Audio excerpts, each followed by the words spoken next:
Les idées intelligibles. Une idée intelligible peut se traduire par une idée éligible à l'intelligence. Toutes les idées sont-elles intelligibles?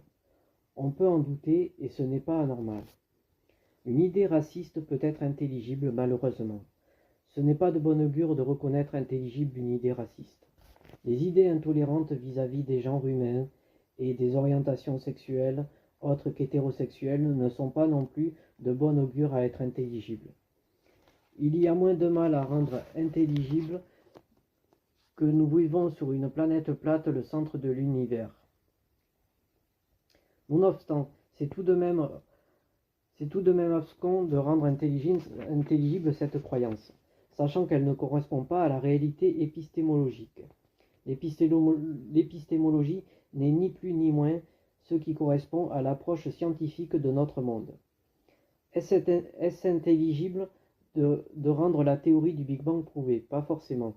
La théorie du Big Bang demeure au stade de théorie, et ce malgré les consensus scientifiques. Un consensus correspond à une majorité d'opinions favorables à une idée. Alors peut-on considérer que la minorité de scientifiques qui estiment que la théorie du Big Bang n'est pas assez prouvée sont moins substantiellement fournis intellectuellement que la majorité des scientifiques consensuels concernant les preuves de la théorie du Big Bang? Pas forcément. Ce sujet concerne l'existentialisme d'un homme. Comme a dit un jour un philosophe, l'existentialisme est un humanisme, c'est-à-dire que les questions existentielles animent souvent l'homme, avec un grand H. Ces mêmes questions existentielles animent peut-être aussi les animaux. Ce n'est pas impossible d'envisager cette possibilité, même si l'intelligence animale est souvent sous-estimée. L'existence de Dieu avec un grand D anime non systématiquement les êtres vivants aux capacités intelligibles. Et pourtant, est-ce intelligible de reconnaître l'étymologie des religions de Dieu, à savoir qu'une entité omnitout a créé une planète plate,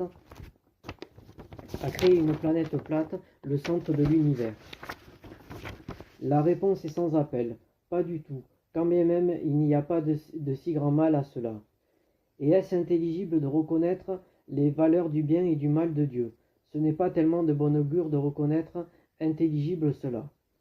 Et par l'intermédiaire de la théorie des formes pensées, est-ce intelligible de reconnaître l'existence de Dieu?